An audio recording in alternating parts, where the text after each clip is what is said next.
Bien, estimado estudiante, llegamos a Freud. Vamos a hacer mención a la biografía y al contexto de surgimiento de la teoría ligado al desarrollo de la obra, pero sobre todo, digamos, más a lo que es la referencia al propio autor, Sigmund Freud, ¿no? Con la obra vamos a tener tiempo, tenemos todo el segundo cuatrimestre.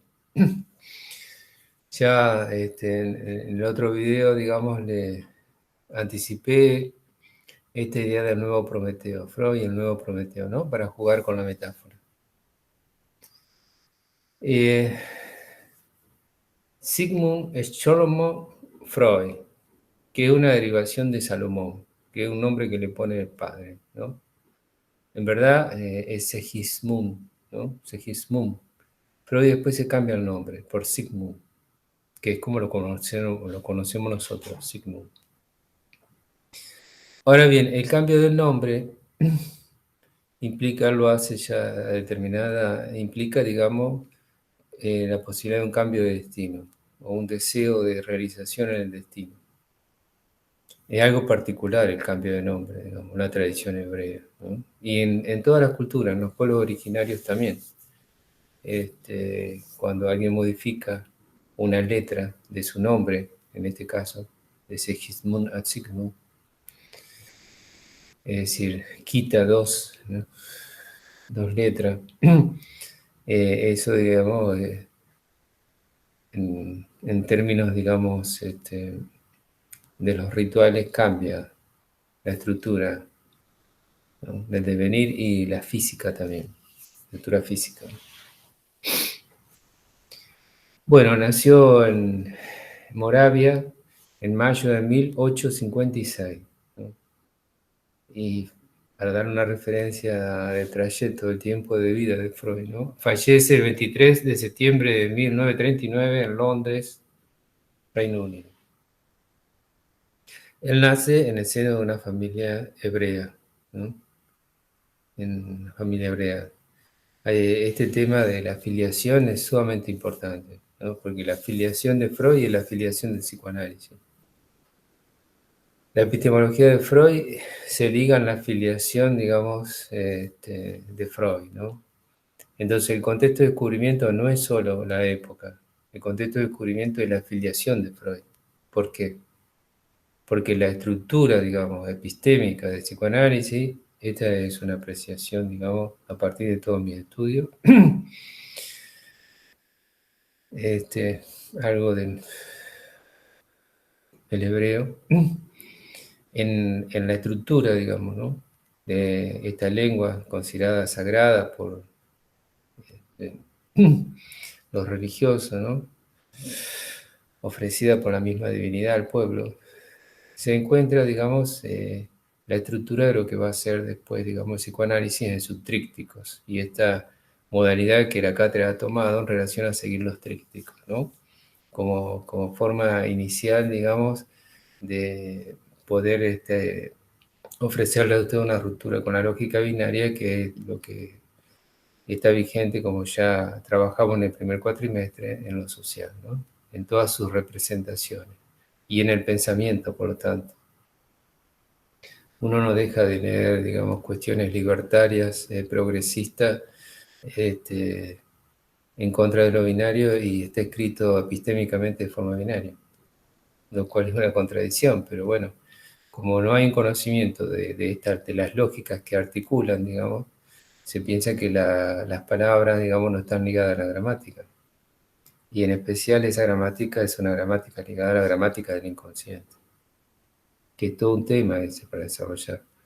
Porque cambiar algo ahora, generacionalmente, en la gramática, no implica que se cambie la gramática del inconsciente, porque la gramática del inconsciente se liga a la filogénesis, ¿no? Y a la filogénesis del lenguaje. El lenguaje también tiene una ontogénesis y una filogénesis, es decir, lo que viene a través del tiempo, y esto es lo que nosotros estamos trabajando con la etimología. La etimología nos remiten a la filogénesis, no abren el origen. La autogénesis puede ser las modificaciones que se hagan actuales, digamos, pero si esas modificaciones actuales cambian la estructura originaria, ya es otra cosa, no es lo mismo, digamos, ¿no? Y hay que ver si las próximas generaciones lo sostienen, porque a veces hay cambios, ¿no? Argot, ¿no? Modos de decir en la lengua, ¿no? Robert Barthes lo trabaja a este tema de una manera muy interesante, ¿no? En el campo de la lingüística y la semiología. Cómo pueden habitar diferentes hablares de la lengua, ¿no? En un mismo contexto. Esto no quiere decir que una excluya a la otra, pero bueno, hay que ver después, pasada una o dos generaciones, cuál es la que continúa. Entonces, el nombre, ¿no? Detenerse en el nombre. Detenerse en el nombre es todo un trabajo, ¿no? Uno podría hacer todo un trabajo de indagación deteniéndose en el nombre de Freud, ¿no? Y el significado, ¿no? Yendo, digamos, a la lengua hebrea. Nace de una familia, digamos, que luego se traslada, ¿no? Se tiene que trasladar por problemas económicos, ¿no? Esto, digamos, afecta en la infancia, toda la infancia de Freud, ese temor ligado a la pobreza, ¿no? A la falta de recursos, ¿no? Por el padre, digamos, bueno, pierde esta posibilidad de mayores ingresos. Él es el mayor de 6 hermanos, 5 mujeres y un varón. Estas mujeres después van a perecer bajo el régimen nazi, ¿no? Los campos de concentración. Muere sin saber que sus hermanas fueron, digamos, exterminadas por este régimen, porque él alcanza a escapar antes. También es todo un tema, ¿no? Este hecho de tener que retirarse de su lugar de trabajo. Y Freud en 1860 contaba con 3 años de edad, cuando su familia se traslada a Viena, de Moravia a Viena. Moravia actualmente pertenece a la República Checa, o sea que Freud en su origen es checo. Y luego, digamos, a los 3 años comienza a vivir en Viena. Se traslada por ese motivo, porque el padre trata de buscar, digamos, nuevos horizontes económicos, debido a que, bueno, su negocio de producción de lanas no, no prosperó. Bueno, está Marta, ¿no? Está el encuentro con Marta, es todo un tema. Hay mujeres, digamos, que son significativas en la vida de Freud. Una es Marta, con la cual él va a estar ligado el resto de su vida, ¿no? Pero también es significativa, digamos, porque Marta es nieta del rabino más importante de Europa. Y, digamos, el hecho, digamos, de tener el consentimiento de posarse con Marta es tener, digamos, bueno, la puerta abierta, digamos, a un lugar que no es menor, ¿no? Entonces, si bien Freud, digamos, se ubica como agnóstico, ¿no? Diría yo, más que gnóstico, él, digamos, tenía sus reuniones de grupo, que después vamos a ver más adelante, los días miércoles, ¿no? De grupos para desarrollar y promover el psicoanálisis como nueva ciencia, y los viernes tenía sus reuniones, digamos, con la comunidad hebrea. O sea que él nunca, digamos, estuvo ajeno, si bien, digamos, no se sentía en una afiliación religiosa, ¿no? Sino que él se consideró siempre científico, digamos, ¿no? En este sentido popperiano, ¿no? Ya vamos a ver el recorrido de él. Otra mujer importante es Anao, Berta Papin, digamos, que tiene que ver con el inicio del psicoanálisis y el descubrimiento, ¿no? Desde su cuadro clínico. Bueno, la formación. Sus padres, digamos, se esforzaron mucho, digamos, para que él tuviese una buena formación, ¿no? Una buena educación. En 1873, cuando tenía 17 años, Freud ingresa a la Universidad de Viena como estudiante de medicina. Esta decisión de estudiar medicina es importante. Es importante quién influye, digamos, ¿no? Goethe es quien influye, digamos, que más influye, ¿no? O sea, estamos en el romanticismo alemán, y después vamos a dedicarle uno o dos teóricos al romanticismo alemán. Pero es Goethe quien influye sobre esta visión de la naturaleza, que no es cualquier visión, es una visión panteísta de la naturaleza, ¿no? Ahí se aleja, digamos, de esta religión hebrea mosaica, una religión panteísta, ¿no? Entonces él ingresa a los 17 años a la Universidad de Viena como estudiante de medicina. El ambiente era totalmente antisemita, ¿sí? Ambiente antisemita, que se fue en progresivo, ¿no? A medida que se iba acercando, digamos, a la hegemonía del nazismo, cada vez era mayor. Y en 1877, él cambia el nombre, lo abrevia, de Segismund a Sigmund, ¿no? Él era un estudiante brillante, Freud, eh, y fue asistente de un profesor, digamos, que estaba en una línea investigativa, Brucker, desde una línea investigativa desde la fisiología. O sea, él está en medicina estudiando fisiología, ¿no? Como investigador en fisiología. O sea, es, digamos, no es Popper, es Carnap, es decir, es un científico positivo, ¿sí? Experimental.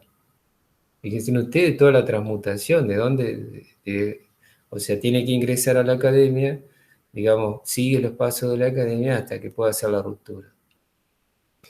Pero esto es importante porque esa rigurosidad que le da ese ejercicio primero con el científico Brook, el fisiólogo, que son 6 años que trabaja con él, de 1876 a 1882. Y en el medio, en 1880, él conoce a Breu, con quien va a realizar sus primeros estudios cuando hace ruptura con este modelo anterior. Y Breu no solo, digamos, tiene una relación, diría, hasta paternal con Breu, porque es quien lo ayuda económicamente, ¿no? Lo financia a Freud. Eh, un dato interesante es, para que ustedes vean el espíritu de Freud, es que tiene un amigo, Eduardo Silverstein, y entre 1871 hasta 1881, o sea, 10 años, ambos aprendieron el español de forma didáctica, o sea, por su cuenta aprendieron el español. ¿Y por qué aprendieron el español? Para leer un libro, fíjense ustedes. ¿Cuál es el libro que querían leer ellos, como jóvenes, inquietos?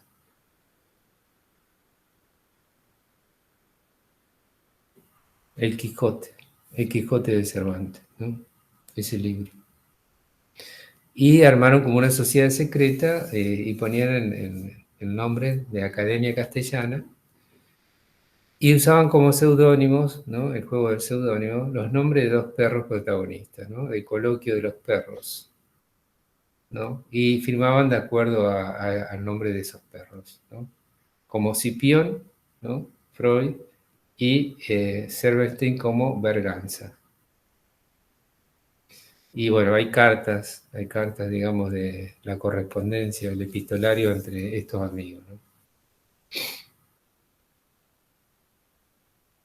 En 1881 es cuando él se gradúa de médico. Recuerda que le dije que unos años más trabaja de forma científica, ¿no?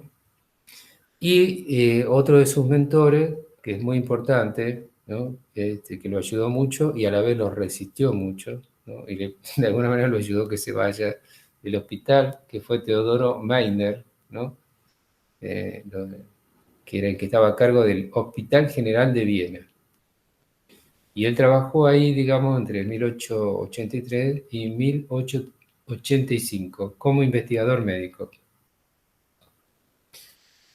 Y como él quería obtener, digamos, de alguna manera un gran reconocimiento, está la ambición de Freud, investigando los poderes terapéuticos de la cocaína. La cocaína, digamos, como estimulante y analgésico, que casi logra, digamos, un gran reconocimiento, sobre todo en el campo oftalmológico, pero se le adelanta, digamos, otro. otro científico. Y él comienza también, siempre, digamos,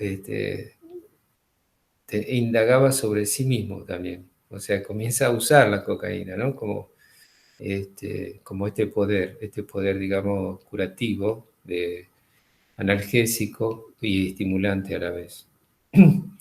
Fíjense en ustedes, hay dos plantas consideradas plantas maestras en las comunidades de los pueblos originarios. Vamos a hacer una digresión acá, vamos a relacionar con nuestra cultura de los pueblos originarios del norte, de América del Sur, del norte de nuestro país y dentro de América del Sur, Perú, Bolivia, Brasil, Ecuador y otros, ¿no? Vamos a tener que el uso, digamos, de la cocaína es un uso antiguo, antiquísimo, pero es la planta. Entonces vamos a hacer la diferencia entre la planta, cómo lo usa una comunidad, cómo está ligado a un pueblo, digamos, el uso de esa planta, y después lo que hace el hombre blanco, digamos, ¿no? En- el hombre blanco para las comunidades originarias, ¿no? El hombre que viene a apropiarse, ¿no? A tomar algo y a modificarlo y transformarlo en otra cosa. Porque bueno, la cocaína es otra cosa. Se apropia, digamos, de esa planta, de los poderes de esa planta y los quiere administrar. Y de alguna manera, digamos, hay como una cierta ironía, ¿no? De cómo, digamos, esa misma planta después conquista a los conquistadores, ¿no? A ese mundo europeo o América del Norte, ¿no? Cómo invade esa planta, ¿no? Que quiso ser conquistada, que se le quiso robar el espíritu.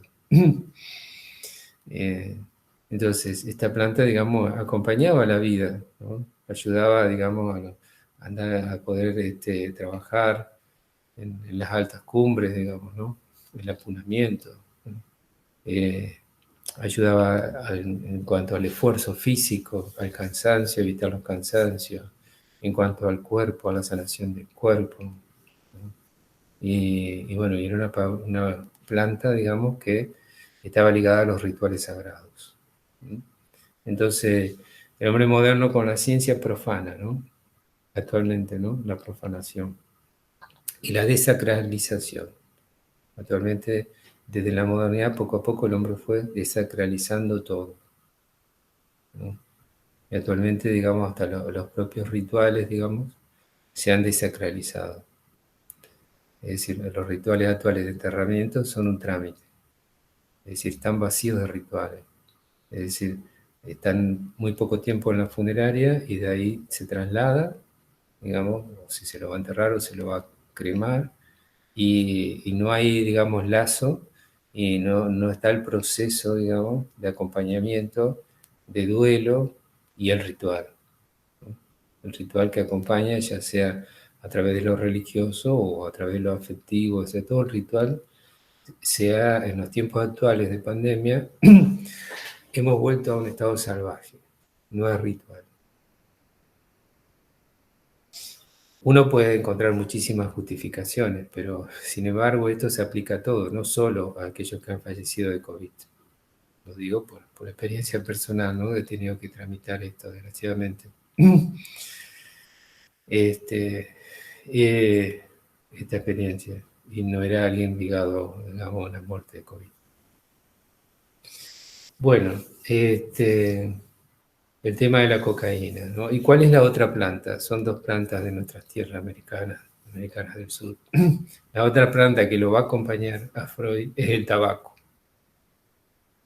que no se sabe en verdad si el cáncer estaba ligado al tabaco, fue algo del orden del autopunitivo, digamos, donde Freud, digamos, en esto de arrebatarle, volvemos a la metáfora de Prometeo, en esto de arrebatarle algo a la divinidad, ¿no? Sufre un castigo, ¿no?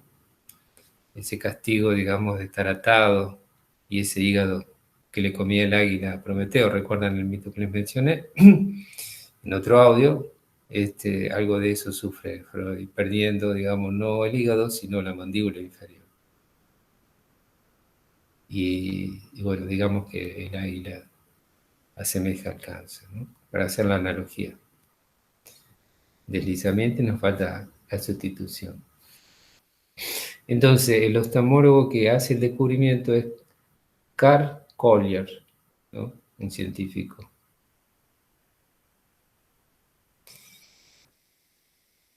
Bueno, después tenemos William Fliess, bueno, una amistad con Fliess, que eso le voy a dedicar a un teórico, porque hay uno de los escritos, está bien escrito en el libro de Epistemología, Literatura y Psicoanálisis, creo que está, después voy a corroborar, pero creo que está ahí, la correspondencia, el epistolario entre Freud y Fliess, amigo, ¿no? Que está en este campo, la oftalmología.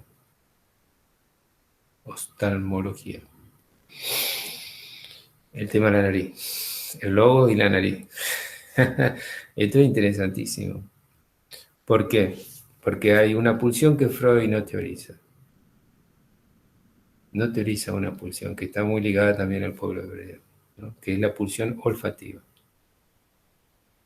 ¿Por qué no es teorizada? Por el psicoanálisis la pulsión olfativa. Cuando la pulsión olfativa, digamos, el mismo Freud dice que el pasaje, digamos, de ese estado, primero animal, ¿no? El animal humano, por decirlo de alguna manera, que anda en cuatro patas, ¿no? Hay una bipedestación, o sea, se puede erguir. ¿Por qué se puede erguir? Porque renuncia al olfato, ¿no? A estar metiendo la nariz en los genitales de, del otro y al reconocerlo por los olores, ¿no? Entonces, la bipedestación, digamos, ya lo importante no es la nariz, sino la mirada. Hay algo del orden de la mirada y el rostro, y hay algo de la humanización en ese acto.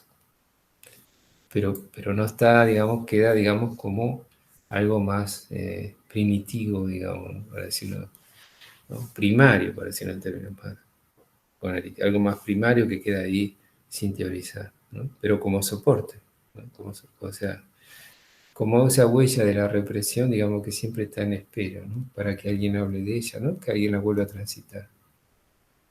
Bueno, les voy a dejar un Power que acompaña, que es toda la información. Yo se las voy dialogando, la información, ¿no? Para que no quede solo, digamos, una cuestión de lectura.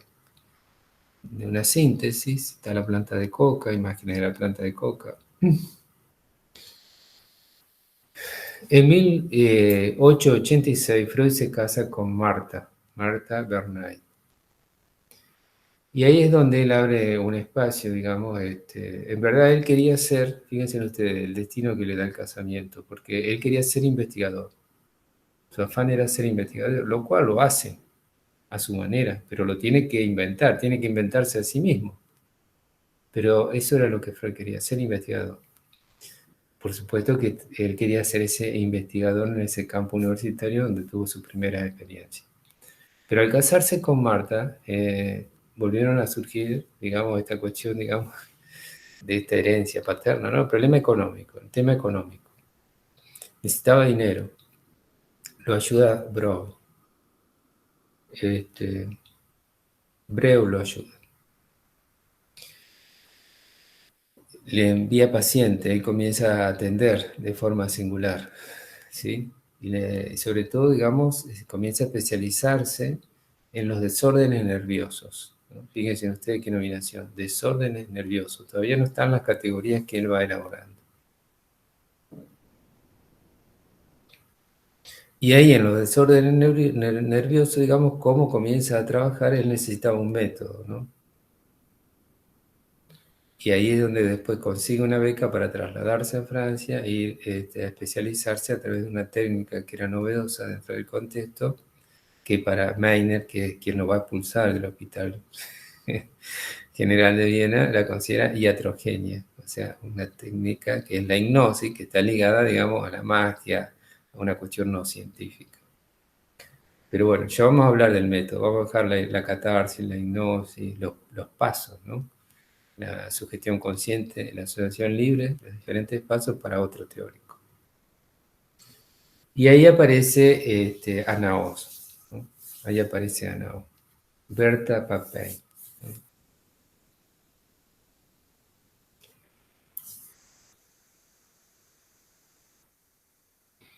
Bueno, acá está señalado algo de esto en el Power, pero yo lo voy a omitir. Simplemente estoy haciendo un recorrido para ubicar la época y referentes simbólicos y de obra. En 1899 se publica la que es considerada una de sus obras más importantes, que es la interpretación de los sueños. Él le va después a poner la fecha de 1900, ¿no? Él quiere recibir el siglo XXI, digamos, con esa obra, haciendo ruptura de época. Él piensa, o sea, esta ruptura, digamos, fíjense ustedes, ¿no? Eh, este deseo de reconocimiento. Él piensa que con la interpretación de los sueños, ¿sí? eh, va a cambiar el paradigma, para hablar en términos epistémicos de Thomas Kuhn. Es decir, que la comunidad científica va a aceptar un nuevo paradigma. Quiere hacer una revolución, ¿no? Una revolución simbólica, una revolución en el conocimiento, en la ciencia. Por supuesto que esto va a tener su efecto social. ¿Qué pasa? No pasa nada. No pasa nada ahí en ese momento. Después sí pasa. Pero bueno, quien, digamos, escribe eso, quien hace toda esa indagación, quien hace semejante despliegue, ¿no? Porque ahí aparece el primer esquema del aparato tópico en el capítulo 7. Sentir, digamos, eso que en dicho popular se dice el ninguneo, digamos, por la misma comunidad científica, el rechazo. ¿Por qué? Porque él está trabajando y había comenzado a trabajar la sexualidad infantil. Eso fue, digamos, era tabú, digamos, ¿no? Ligar lo sexual con lo infantil era tabú, es decir, era algo del orden de lo prohibido.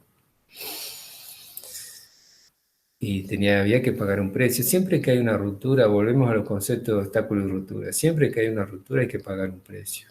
Hay quienes lo pueden pagar y hay quienes no. Hay quienes se afilian, digamos, a un saber del establishment ya establecido, digamos, y bueno, descansan bajo la sombra de la producción de otros, y hay quienes se arriesgan, digamos, al precio de pagar, digamos, esa, esa irrupción de lo instituyente en relación a lo ya instituido, ¿no? A Freud le llevó toda una vida, ¿no? ¿Cuántos han vivido después de la herencia de Freud? Pero bueno, como dice el dicho, ¿no? No hay peor cosa para un maestro que su discípulo, ¿no? Cuando el maestro hace dogma. Por eso, digamos, Sócrates, advertido de estos siglos anteriores, no escribe nada para no hacer dogma. En esa tentación del dogma cae también Jacques Lacan cuando hace una escuela, cuando se da cuenta que la escuela se transforma en un dogma, que era lo que él no quería, la disuelve, pero bueno, ya era tarde, digamos, de cierta forma. Eh, Él comienza a formar, digamos, un grupo alrededor de él, ¿sí? Comienza a hacer un ritual, comienzan a tener un anillo. Fíjense ustedes, Prometeo. Hay todo un grupo de Prometeos. O sea, ya no es un solo Prometeo, sino que acá se hace un rizoma, ¿no? Hay un grupo de Prometeo, el anillo, que él les hace engarzar una piedra. Pueden indagar sobre ese anillo y sobre esa piedra del grupo más selecto del hebreo. Después va a ingresar Jung como una estrategia, como un acto político para que no se considere al psicoanálisis una ciencia hebrea. Pero es una ciencia hebrea, no hay nada malo en decirlo, digamos. Pero no es que sea una ciencia hebrea por una cuestión, digamos, del orden imaginario. Es simbólicamente hebrea porque se liga, ¿sí?, a la estructura epistémica del lenguaje, ¿no? Ya que la lengua materna de Freud es el hebreo, por más que estuvo en Moravia y después se traslada a Viena, no es el alemán. El alemán es una lengua adquirida, digamos. El pueblo hebreo, después de la diáspora, estuvo en todo el mundo, digamos, y todos adquirieron lengua de diferentes lugares. Pero si hay una primera afiliación, digamos, en el origen, en el seno familiar, a la lengua hebrea, es ahí donde se constituye el sujeto, su primera lengua, la lengua materna. Entonces, esa estructura, digamos, de la ecuación simbólica que hay, que yo ya lo he dicho, y están los textos publicados de cátedra una y otra vez, una ecuación simbólica entre la letra, ¿sí?, el número y la nota musical. Es decir, ecuación simbólica, una cosa muda en otra cosa. Ahí podemos pensar la transposición en la metáfora. Es decir, el mundo puede ser entendido a través del lenguaje, ¿no? A través del número o a través de la nota musical. ¿Por qué? Porque en el mito, digamos, Dios crea de esa manera, crea con la palabra, esa palabra está cifrada, hay un número, ¿no? Como soporte, y a la vez crea con el canto. Sí, crea cantando. La Torah se canta, la Torah es como una gran partitura que se canta, ese texto sagrado. Ahora bien, ese tríptico le permite a Freud pensar de una manera diferente, no binaria, no binaria. Y esta es la novedad del psicoanálisis. Esto es lo que viene a proponer. Viene a proponer algo nuevo desde lo antiguo, desde lo antiquísimo. Viene a proponer algo nuevo, ¿no? Es decir, de eso sagrado antiguo hace una versión, digamos, agnóstica, o gnóstica si ustedes quieren, racional.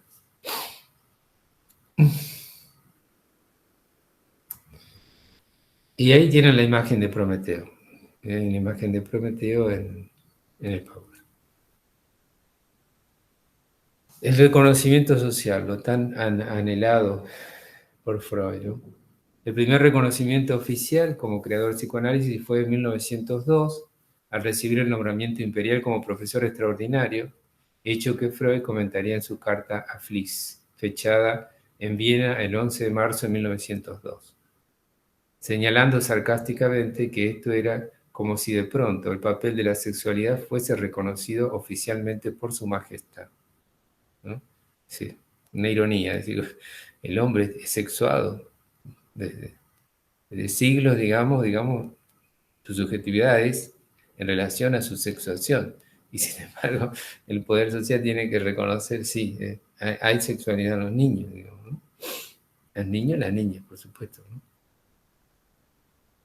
Internacionalmente, sin embargo, el primer reconocimiento oficial de su trabajo ocurrió en 1909, cuando la Universidad de Clark, en Worcester, Massachusetts, le concedió el título honorífico de doctor honoris causa, ¿no?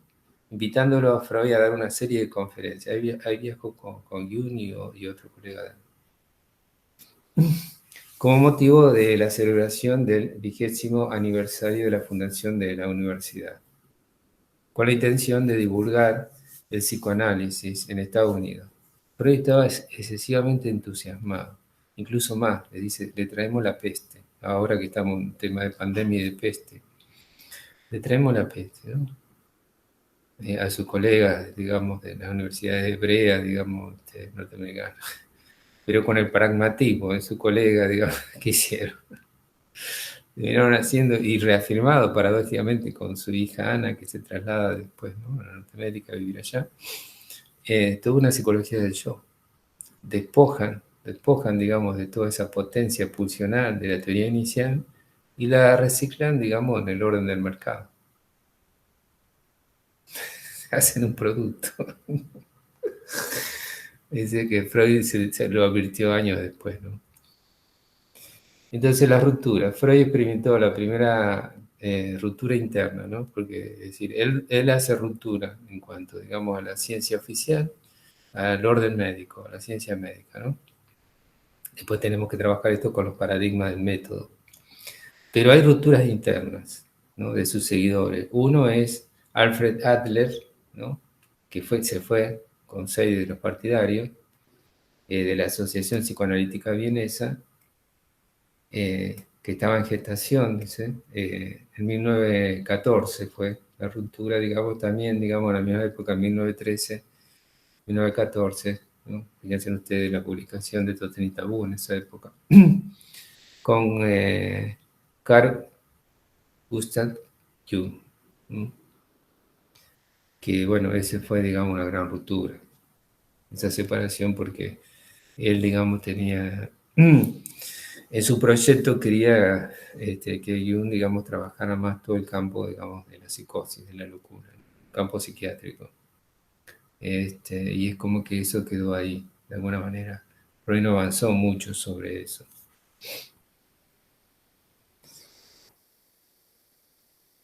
Bueno, en relación al sufrimiento que él portó, el sufrimiento prometeico de Freud. En 1923 le fue diagnosticado cáncer del paladar. En verdad esto está dudoso, no se sabe si realmente era, pero sí, digamos, el efecto de las intervenciones, ¿no? Eh, se lo liga, digamos, al tabaco, ¿no? Al tabaco. Bueno, el tabaco es una planta, vamos a volver al pueblo originario, a la relación, ¿no?, de esta planta americana, América del Sur, que también, digamos, el tabaco en la época del romanticismo era usado, digamos, el rapé. No sé si saben lo que es el rapé. El rapé, digamos, se usaba en las cajitas, lo usaba la nobleza. Es tabaco molido, ¿no? Tabaco molido, digamos, que a través de un pequeño, digamos, instrumento, bueno, en el pueblo originario, digamos, uno le sopla al otro, son un palillo hueco donde alguien le sopla al otro en la nariz, ese tabaco molido y va directamente al cerebro. Y hay otro aparato donde el mismo sujeto, digamos, se sopla a sí mismo, digamos. O otro directamente lo inhalan, ¿no? Entonces, tenían ese polvillo, digamos, ¿no?, en cajitas muy adornadas que portaban y bueno, se daban esa aspiración, digamos, y le daba como una cierta apertura, digamos, una cierta lucidez. Y generalmente había lugares donde se podían retirar a hacer ese ritual, ese pequeño ritual en ese contexto freudiano, ¿no? Ese contexto de época. Esto es interesante porque Freud, él, digamos, bueno, intentó muchas veces abandonar el puro, el uso del puro, del cigarro puro, o sea, el tabaco de hojas, ¿no? Tabaco procesado, el cigarrillo, ¿no? Siempre en los rituales, diferentes tipos de rituales, el tabaco está presente. ¿Por qué está presente? Porque de las diferentes cosmovisiones de los pueblos originarios americanos, el tabaco es el que abre la puerta a todas las iniciaciones, es el que tiene la puerta espiritual. Es decir, se necesita el tabaco para abrir ese mundo entre lo humano y lo espiritual a través del tabaco. Y Freud señalaba que si en esos tiempos de abstinencia que no podía pensar, es decir, que imposibilitaba pensar no tener el tabaco, digamos, como soporte, ¿no? Y él, bueno, los pueblos originarios dicen mascar el humo, no dicen fumar es un término nuestro, ellos dicen mascar el humo, digamos, ¿no? Porque ellos utilizan, bueno, no me voy a hablar de esto, voy a meter ya en otro tema, ¿no? Pero este dato sí se lo voy a dar. Freud este, fumaba entre 23 y 30 habanos en el día. Cigarros gruesos y largos, ¿eh? No es cigarrillo. Imagínense cuántos cigarrillos se contendrían en un habano, para que ustedes vean. Y lo hizo, digamos, casi hacia el final de su vida, ¿no? Y fue operado 33 veces. 33 veces hasta perder la mandíbula inferior. Fíjense en el águila, ¿no? Y el tormento. El tormento de sustraer algo, ¿no? De sentir que le daba a la humanidad algo que era, digamos, algo que acá me detengo, ¿no? Porque no encuentro la palabra. Y bueno, tenía que usar prótesis que le dificultaban, digamos. Fíjense en ustedes, la gran oreja, la gran escucha, algo que le pasó a Lacan también, se volvió sordo al final de su vida. Freud del oído derecho se volvió sordo. Y bueno, una prótesis que él le llamaba el monstruo, era una cosa dolorosa, digamos, ¿no? Una prótesis de hierro, ¿no?, que le causó muchísimo dolor. Bueno, luego viene, bueno, el tema de la diáspora, ¿no? Es decir, Freud siempre estuvo en Viena, salvo sus primeros 3 años que mencionamos, ¿sí? Y en 1938, tras la anexión de Austria por parte de Alemania nazi, Freud, en su condición de judío y fundador de la escuela psicoanalítica, fue considerado enemigo del Tercer Reich. Sus libros fueron quemados públicamente y tanto él como su familia sufrieron un intenso acoso.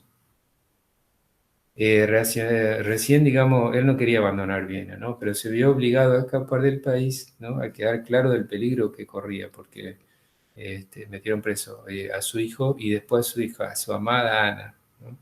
Y bueno, y tuvieron que pagar un rescate, ¿no? ¿No? Marie Bonaparte, digamos, y Ernest John, digamos, Ernest John, su biógrafo, un discípulo muy fiel, digamos, intervinieron, pero Marie Bonaparte fue la que financió, digamos, y pagó el rescate de Freud a los nazis. Y fue quien recuperó las cartas también y pagó rescate de las cartas del epistolario con Fliss, ¿no? Fue una mecena. María Bonaparte fue muy importante porque era la mujer más reconocida por Freud, digamos, en el ingreso de psicoanálisis a Francia. Y esto generó, cuando comienza, digamos, a establecer una nueva escuela Jacques Lacan, una gran rivalidad entre ellos dos, ¿no? Porque ella entendía que Jacques Lacan en verdad venía a destituir a Freud, no a hacer una continuidad. Bueno, la muerte, como ya anuncié, fue el 23 de septiembre de 1939. Ya estaba muy deteriorado, incluso hay detalles morbosos, ¿no? Del olor, de las moscas, bueno. Y bueno, y fue una extrema opción, digamos, ¿verdad? ¿No? Porque él le pide a su médico, más Schur, ¿no? Una sedación final, una promesa que le había dicho y la cual, digamos, lo acompañó en esa decisión su hija Ana, siempre Ana, ¿no? Una sedación final, ¿no? Con morfina. Y se le dieron 3 inyecciones de morfina. 3 inyecciones de morfina. O sea, este es todo un tema, ¿no? De la muerte asistida, ¿no? De la muerte provocada. Y fue incinerado, y quería ser incinerado, ¿no? En un crematorio, ¿no? Y sus cenizas, digamos, están en una urna griega, fíjense ustedes qué detalle, junto a la de su esposa Marta. Bueno, estas son referencias mínimas, no quiero hacerlo tan largo, después iremos hacia el interior de la obra. Antes trabajaremos romanticismo alemán.